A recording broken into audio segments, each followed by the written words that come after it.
Conceitos em ciências. Eletromagnetismo. Magnetismo e movimento de elétrons. É muito gostoso pescar. A neblina, porém, faz o entusiasmo diminuir. Não se desespere. A sua bússola funciona com chuva, granizo e até com neblina. A menos é lógico que exista alguma coisa agindo sobre a bússola. E nesse caso, você poderá ter uma grande surpresa.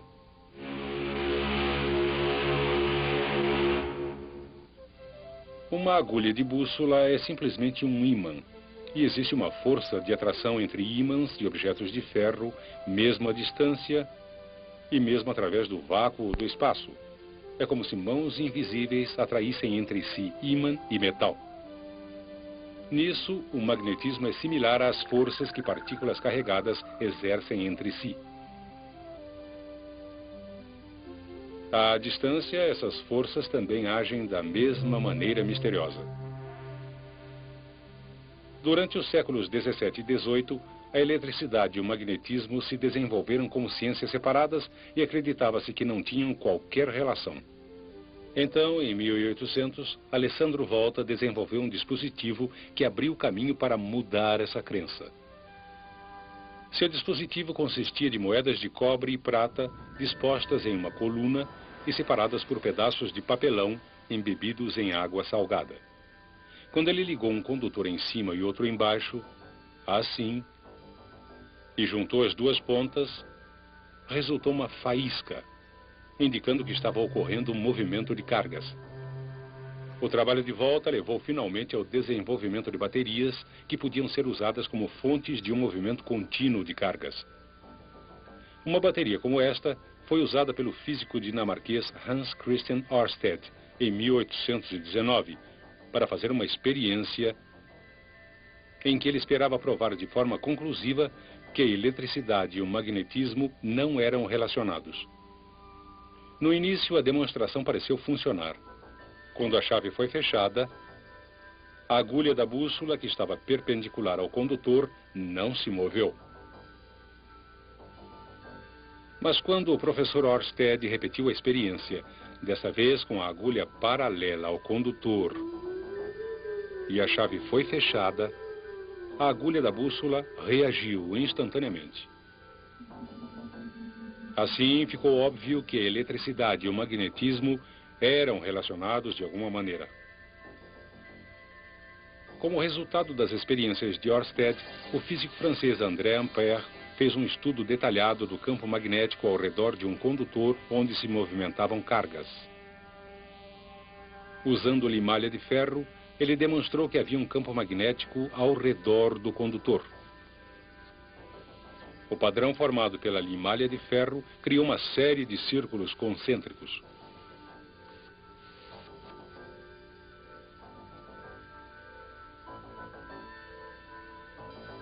Dependendo de como os elétrons carregados negativamente se movimentam no condutor, o campo magnético ao redor do condutor estará em um dos dois sentidos. Quando os elétrons se movimentam dessa maneira, o campo magnético ao redor do condutor está nesse sentido.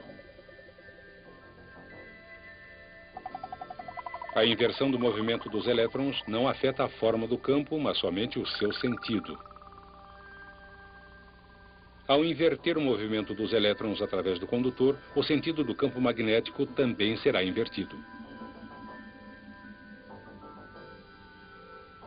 Nossa mão esquerda nos dá um método conveniente de prever corretamente a relação entre o sentido do campo magnético ao redor do condutor e o sentido do movimento de elétrons através do condutor. Essa é a regra da mão esquerda para condutores. Diz ela que se a mão esquerda for colocada ao redor de um condutor, com o polegar indicando o sentido do movimento dos elétrons, os dedos encurvados indicarão o sentido do campo magnético. Quando a corrente é invertida, o polegar deve indicar o sentido oposto. Agora, os dedos apontando para o outro lado indicam um novo sentido do campo magnético. Naturalmente, se o movimento de cargas for interrompido, o campo magnético desaparece imediatamente. O que acontece com o formato geral do campo magnético se o condutor for encurvado, formando uma espira? Vamos novamente ligar a corrente e observar. Se aplicarmos a regra da mão esquerda em pontos diferentes ao longo do condutor, podemos mapear o campo magnético ao redor da espira. Notem que o formato do campo parece uma rosca. Mas se adicionarmos diversas espiras iguais, a figura resultante é denominada hélice ou bobina. Observando esta bobina em seção transversal, vamos representar os elétrons que se afastam de nós por x's. E aqui embaixo, os elétrons que se aproximam de nós por pontos.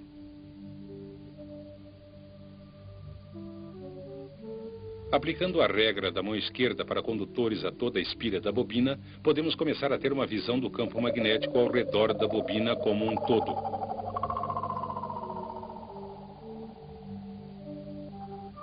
Como a distância entre as espiras da bobina é muito pequena, poderíamos pensar que os campos iriam se sobrepor, assim.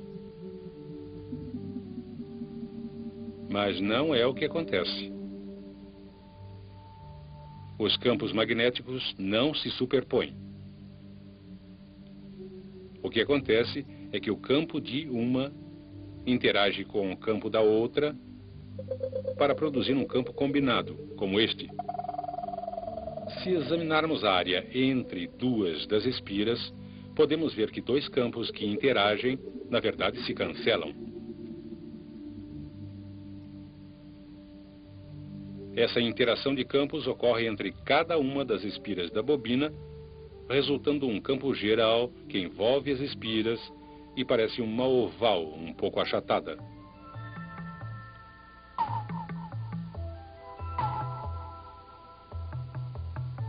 O mesmo padrão oval é produzido em todos os pontos ao redor da bobina.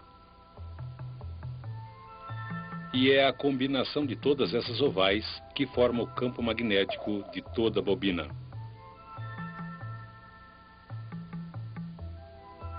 Como o sentido de campo de toda a oval é o mesmo, o cancelamento não ocorre no centro da bobina. E essa parte do campo é muito forte. Também não ocorre cancelamento fora da bobina, mas como o campo é espalhado, ele é muito mais fraco nessa região. A relação entre o sentido do movimento de elétrons no condutor e o sentido do campo no centro da bobina é dada por outra regra da mão esquerda. A regra da mão esquerda para bobinas. Nesse caso, os dedos encurvados indicam o sentido do movimento dos elétrons e o polegar aponta o sentido do campo no interior da bobina ou a extremidade da bobina, que age como polo norte. Os dedos encurvados mostram o sentido da corrente e o polegar aponta para o norte. Se compararmos o campo magnético da bobina com o campo de um ímã em forma de barra, podemos ver que os formatos são quase idênticos. Ambos têm um polo norte e um polo sul. Mas uma barra de ferro não tem polos magnéticos. O que acontece então se inserirmos essa barra em uma bobina por onde passa uma corrente?